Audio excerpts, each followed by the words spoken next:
Hello, j'espère que tu vas bien. Cette semaine, alors l'épisode il est relativement court, mais je pense qu'il va être intéressant. Je te conseille vraiment de l'écouter jusqu'à la fin.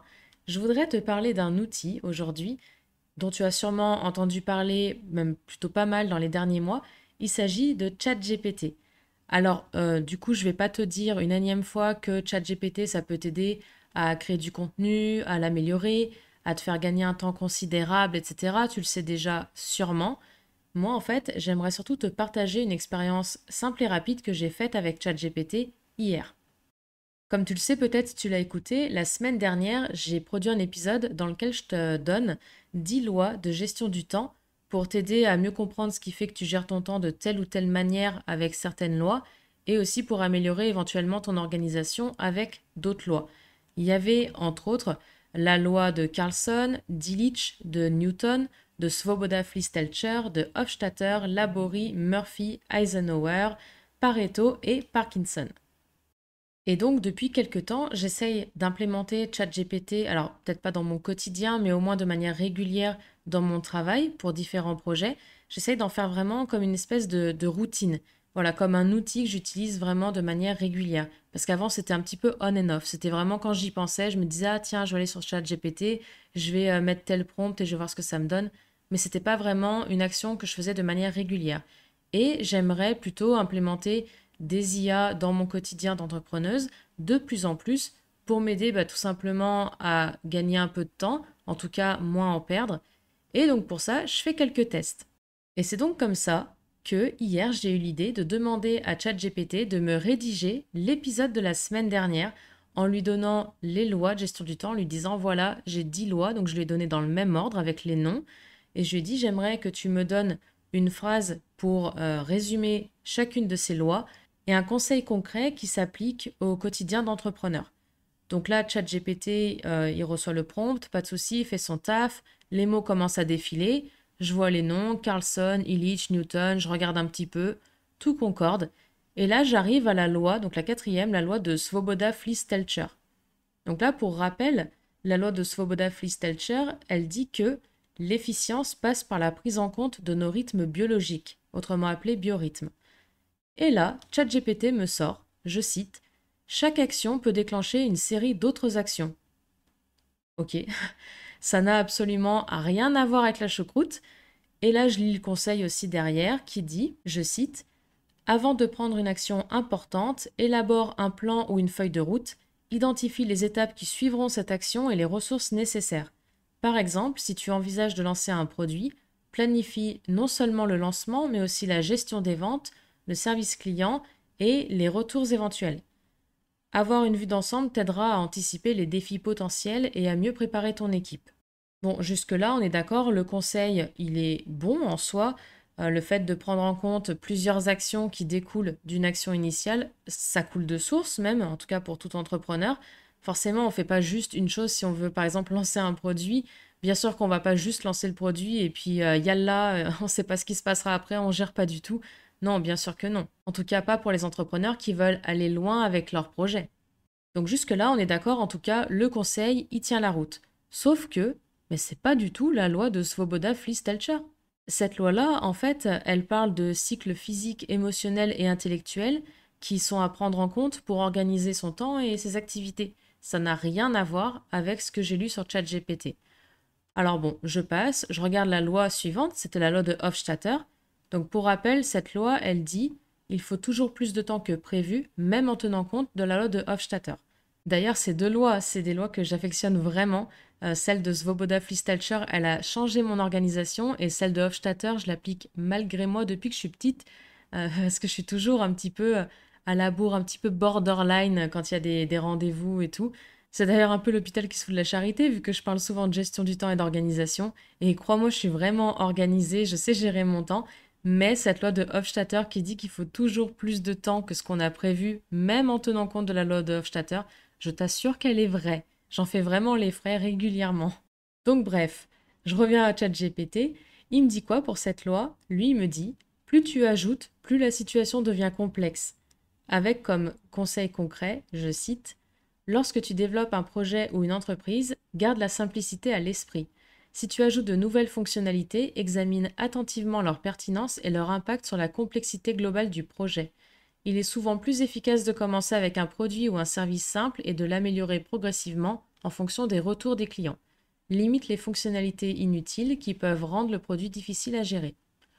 Bon, en soi, le conseil, là aussi, il est plutôt bon. Commencer petit et faire des choses pas trop difficiles pour qu'elles soient relativement simples à gérer et ensuite améliorer les produits, pardon. Bon, bah oui, ça, c'est assez logique, c'est un bon conseil en soi. Mais là encore, on est à milieu de la loi de Hofstadter. On n'est pas du tout dans le même truc. Mais du tout, ça n'a rien à voir. Là, ChatGPT est complètement à côté de la plaque. Il n'y a pas d'autre mot. Donc cette expérience, pour moi, elle a été vraiment utile. Elle m'a ouvert les yeux, notamment sur ChatGPT, parce que, bien entendu, auparavant, j'avais déjà remarqué quelques petites incohérences ou des petites choses à corriger. Mais là, on parle de choses qui n'ont rien à voir avec la vérité, avec les réelles informations correctes que ChatGPT aurait pu donner. Là, on en est clairement à un point où tu demandes une information spécifique à ChatGPT et qui te donne une information qui est complètement erronée, qui n'a même pas de lien avec l'information réelle qu'il aurait dû te donner. Donc c'est vrai que ChatGPT, ça peut aider à créer du contenu, ça peut aider à faire des recherches. D'ailleurs, il y a même des étudiants qui l'utilisent ou l'utilisaient pour leurs devoirs à la fac. Il me semble que ça a été interdit par certaines facs, tout ça.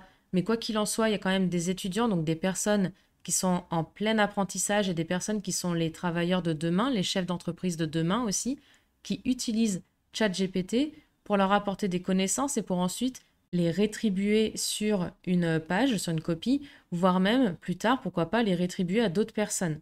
Et c'est là où ça me titille un petit peu.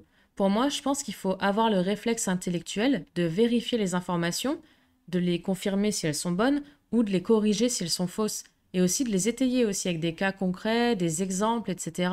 Pas juste s'en tenir à juste une phrase d'information sans rien derrière.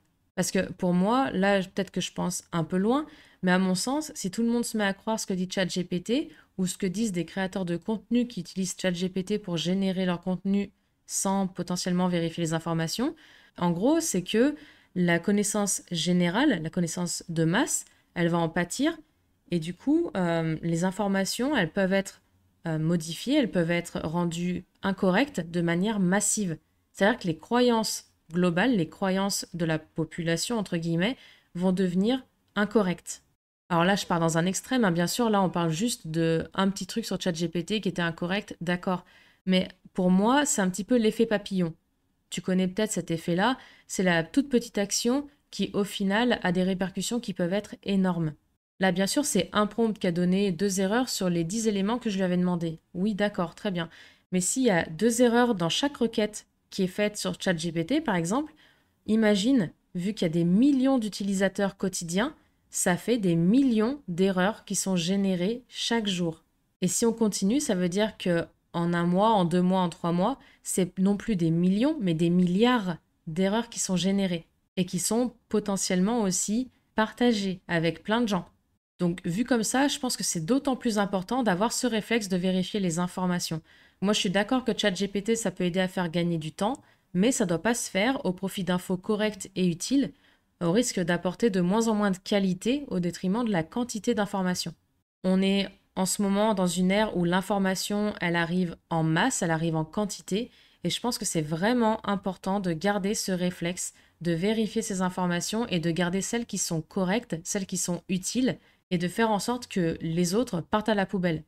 D'ailleurs, on peut corriger ChatGPT nous-mêmes quand on fait un prompt. Je ne sais pas si tu le sais, je ne sais pas si c'est une pratique que tu as de temps en temps ou même régulièrement, mais en tout cas, si ChatGPT te donne des mauvaises informations, tu peux le corriger, tu peux lui dire non, tu t'es trompé, la loi de Svoboda-Flis-Telcher, elle dit ça, ça, ça, ça, ça. La loi de Hofstadter, elle dit ça, ça, ça, ça, ça. En fait, quand tu corriges ChatGPT sur ton prompt, ça nourrit ses propres connaissances et ça permet d'améliorer ses réponses de manière globale, pas juste pour toi. Et c'est d'ailleurs comme ça que ChatGPT et les autres IA similaires, elles agrandissent leur base de données de connaissances, entre autres. Donc plus on aura le réflexe de vérifier et de corriger les informations qui sont données en réponse des prompts, plus les connaissances de ces outils-là comme ChatGPT va être de qualité et moins on aura ce problème d'informations qui sont incorrectes. Donc voilà, en gros, je voulais te partager aujourd'hui cette petite expérience que j'ai faite. Moi, de mon côté, bien entendu, je vais continuer à utiliser de plus en plus d'outils, tout ça pour optimiser mon temps, notamment sur des tâches qui peuvent être réalisées de manière un petit peu plus automatisée ou de manière plus rapide. Mais en tout cas, je continuerai à avoir une utilisation consciente de ces outils-là et pas juste faire confiance aveuglément à des outils qui visiblement sont encore au stade où ils font beaucoup d'erreurs et sont au stade où ils nécessitent pas mal d'améliorations. Du coup, ça m'intéresse beaucoup de savoir si toi, tu utilises ChatGPT ou des IA similaires dans ton quotidien ou même de manière régulière et surtout dans quel contexte ou dans quel but tu l'utilises. Parce que moi, j'ai vraiment essayé dans plein de trucs, que ce soit pour l'entrepreneuriat ou que ce soit dans la vie de tous les jours, par exemple pour organiser un road trip. Et vraiment, les réponses étaient super intéressantes. Parfois, elles étaient même très très bonnes. D'autres fois, elles étaient à corriger un petit peu. Mais dans tous les cas, c'est super intéressant, je trouve. Donc vraiment, ça m'intéresse de savoir si toi, tu utilises des IA comme ça, même ChatGPT lui-même ou d'autres, et voilà, dans quel contexte, dans quel but. Je te laisse mettre pour me répondre un petit commentaire sur la plateforme sur laquelle tu écoutes, donc que ce soit Spotify, Apple Podcast, etc. Tu peux mettre des commentaires normalement. Si cet épisode t'a plu, je t'invite à mettre aussi 5 étoiles ou la note la plus haute sur la plateforme sur laquelle tu écoutes. Et surtout, je t'invite à partager cet épisode parce que je pense que ce genre d'information doit être partagé. On entend beaucoup trop que ChatGPT est vraiment l'outil idéal pour faire ça, ça, ça, ça. Mais il faut aussi, à mon sens, équilibrer le message qu'on veut faire passer à propos de ces outils-là et garder un petit peu la tête froide concernant ces outils-là. Donc je pense que ce message est à partager et je t'invite vraiment à le faire. Ça me ferait super plaisir. Ça m'aide aussi à développer le podcast et ça m'encourage à continuer de créer ce genre de contenu. Donc merci beaucoup à toi. Je te retrouve la semaine prochaine et je te souhaite une très belle journée. Ciao!